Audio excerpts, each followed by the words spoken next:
Your Excellency, Madame la Ministre, pleased to meet you, ladies and gentlemen, dear friends, dear Taranauts, we call them Taranauts, not astronauts, but Taranauts, the guys who sails on Tara.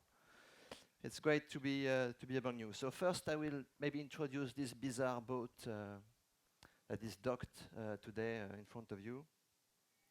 This boat is called Tara.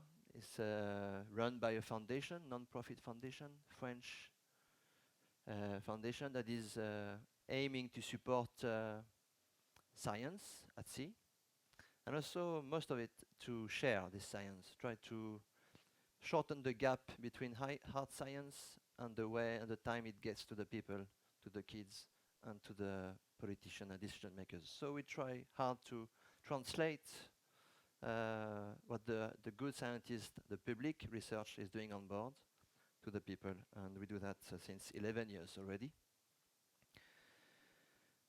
We work on three different dimensions: ocean and climate, ocean and biodiversity, and ocean and littering, pollution, since 11 years. And so, give you examples. We study the climate relations when we sail the Arctic. In the Arctic, this boat that is here drift across the Arctic Ocean 6 years ago for 500 days with the ice in the dark and in the daylight.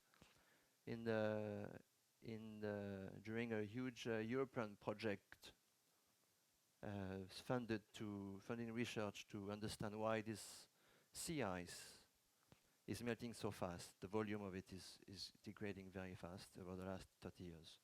So we studied down to 400 meters, to 200 meters, 2,000 meters in the atmosphere, try to see where the heat is coming from, and it comes from the both below and in the atmosphere. So for sure, the little ice varnish on the ocean is getting very, very small year by year.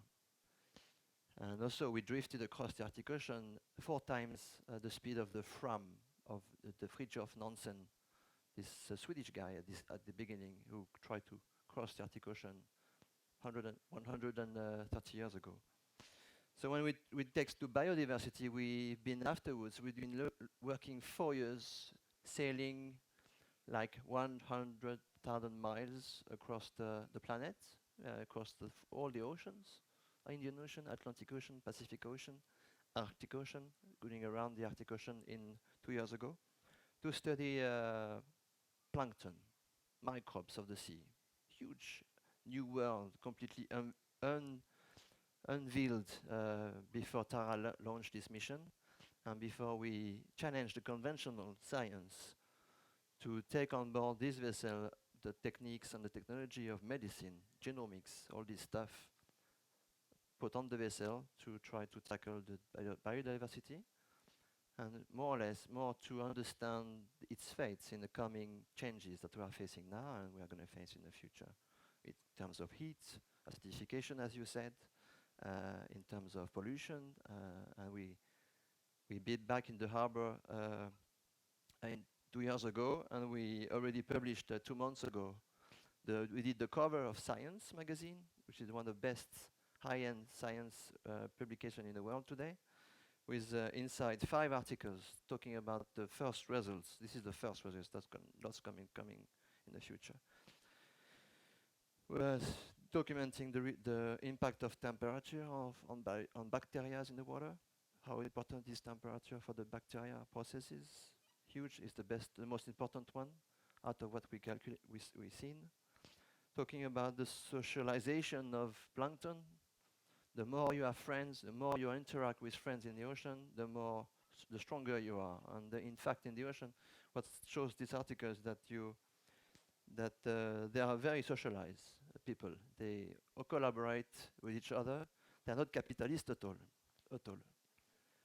They are collaborating a lot, whether it's they take service from one is feeding a plankton, and the other one is protecting him from predators, etc. So most of the time, we saw that interaction was key in the ocean. Same as the forest. If you don't manage your forest biodiversity, you will kill the forest. You will kill the ecosystem decades afterwards, because you need this mixing of genes maybe and also species together to cope with the changes. So we are here also from Greenland to Stockholm, then to London, and then to Paris, just on the road to the COP21 in Paris, because this climate research is also important to reveal to the people. And so we are trying to give a voice to the ocean at the COP21 in Paris. So Tara will take the mast off, go up the river and put the mast again and stay there for 2 months in November and December next year. You are welcome on board whenever you come to Paris. And you are all welcome on board, actually. So as we crisscross the planet over the last 10 years, you can see that all the stresses that we talked about in sustainable development, in climate change, the heat impact the ocean in terms of rising seas, but also the oxygenation of the seas. This is the very urgent stress as well. The CO2 of the climate change is also acidifying the ocean, as been said before. What we do, overfishing, and also, you know, we declare the fishes we take.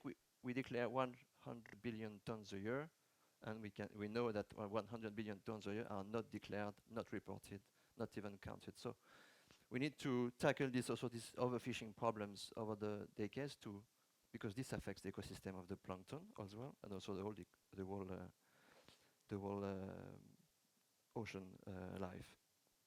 And also last, littering from the land plastic. Since looking at plankton around the world like that, you start to feel that sometimes you find no plankton but plastic around.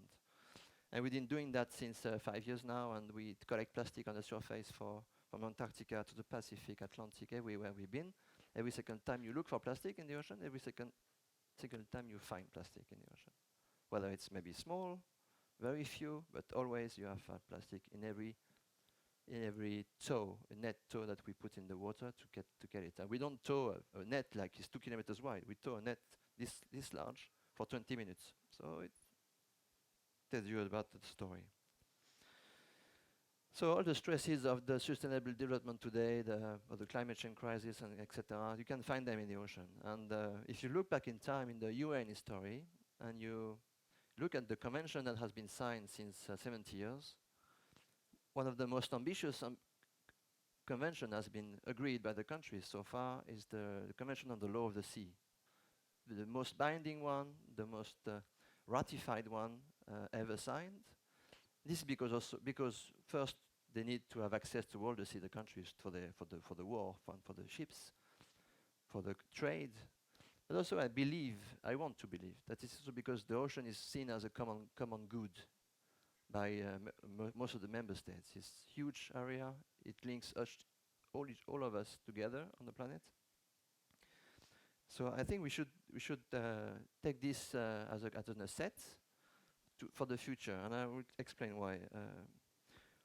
For instance, on the climate change negotiation, we have failed over the last 30 years to agree and to come over this north and south fights for who is paying for what and who did what in the past and who will do what in the future.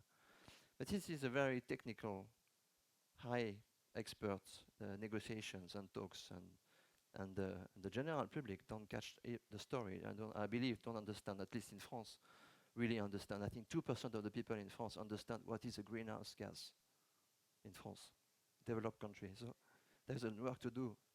And I think we need to take the people on a more ambitious, maybe a long-term goals. And I think for that, the sustainable development goals that are going to be discussed in a few weeks in New York are maybe a good thing, because we need to step aside the technical negotiations that are not going anywhere, and looking for more humanism goals. I mean, IDs, and take the people on IDs rather than on numbers.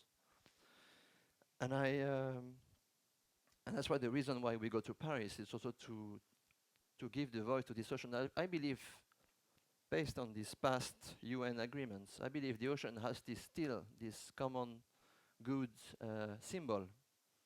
Could maybe, if we all agree to solve the problem of the ocean, if we take that as a goal, at the end of the century, takes time. if we save that, if we good at that, then we can solve all the problems of sustainable development we have today and we're going to have in the future. So this could be a goal, just a mindset that we'd like to promote. Will not happen at the COP21, but will be the start. And that's why we also launched on June 8th an hashtag and a campaign called Ocean for Climate. And I will encourage you to all sign this campaign on change.org, Ocean for Climate, to raise the profile of these ideas and take the people forward on the more ambitious and more longer term. We need to go on the longer term to fight